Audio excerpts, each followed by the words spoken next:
What I like about this video you're about to watch is how this lady speaks of the light and just the way that she articulates what happens in the light. It's pretty interesting. And so it's just more food for thought when it comes to this subject. Anyways, enjoy the video. Happy New Year 2020 coming up. Whoopsies. Sorry. Oh, Happy New Year 2020 coming up. And I had an epiphany. I was watching some YouTube shows and listening to a long 1 hour presentation on near-death experiences. And I love that stuff.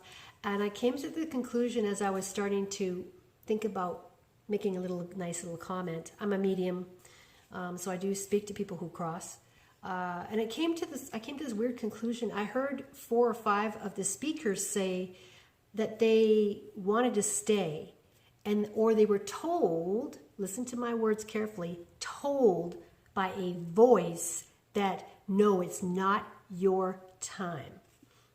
Who is telling them that it's not their time to pass and cross over to heaven? That really bothers me. Who's controlling them? Who has the nerve to take a sovereign being such as a human and say, well, yeah, next week maybe, but not right now.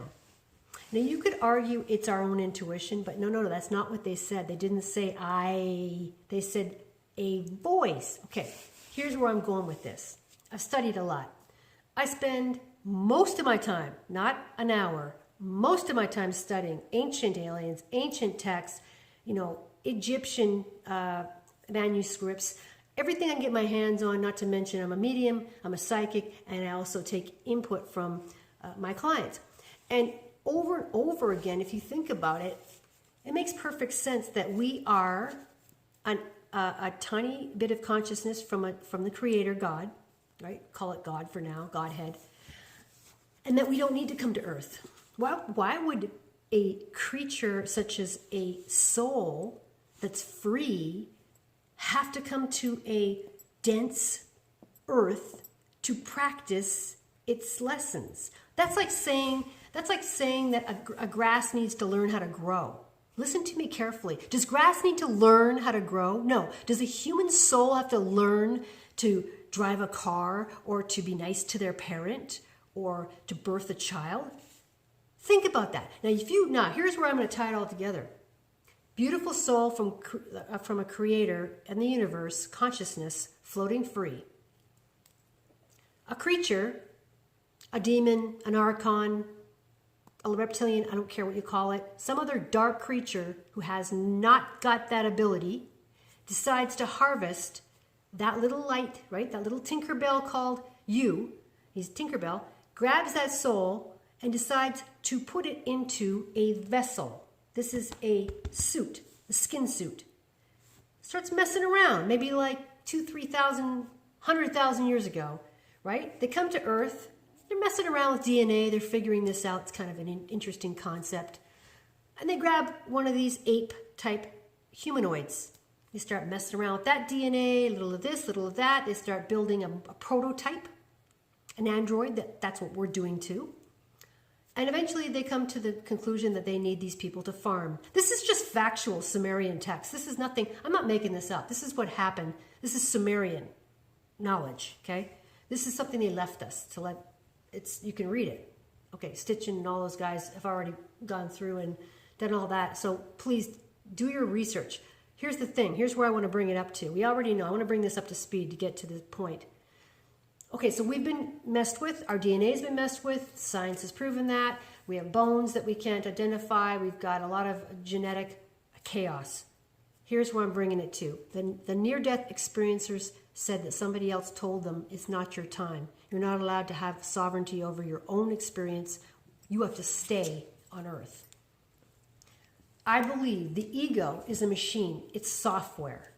The ego is a software program that is installed into this android suit. Okay? Does it make sense? This is a suit. It's made of flesh. It's very heavy and it's very dense. The human soul is captured, is inserted into the suit, which has an ego program. The ego program works very well. This is very sophisticated, millions of years of sophistication that somebody put this whole program together, and that we are here to, supposedly, this is the programming, religious programming, we're here to learn. Learn what? I'll go back to my first principle. If we're free, sovereign beings, a consciousness, a drop of the ocean of God, we don't need to come to earth to learn how to comb our hair or to mate or to pick out an outfit for New Year's Eve. When we die, we can die freely. We can come, we can go. In fact, why don't we come and go all the time? Because we can, because clearly people who have practiced meditation deeply, Tibetans and other saints, have managed to leave their body. People have seen, if you want to go with the Jesus thing, people have seen Jesus do it, right? That's what was reported. And I'm pretty sure he's not the only one. And so if we've seen evidence of ghosts, time travelers, there's a lot of reports over the years about people who are crisscrossing time slips in Europe. They call them time slips. If all these dimensions are very fluid, then it seems to me that we are basic. I don't like to use the word, I'm going to use a different word. We have been harvested. We're farm animals. I don't want to use the SLA. That word is not very good word these days.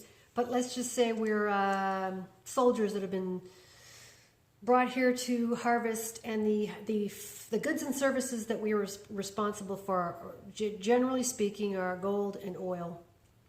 That is why you are not allowed to have free energy. Because free energy would mean, and we keep looking at the people here like the presidents, and stop looking at the humans or whatever those are. Start thinking a little bit more further out. We're here to make oil because that is a product that is used for commerce for other societies. So that is why we are here. We're just soldiers here. And if you want to go deeper, and if you happen to like some of the stuff that's on YouTube, there's a lot coming out about this. I'm not the only one. I'm just one of the many, many thousands of people who are starting to put the pieces together. I don't believe everything. I don't think you should either.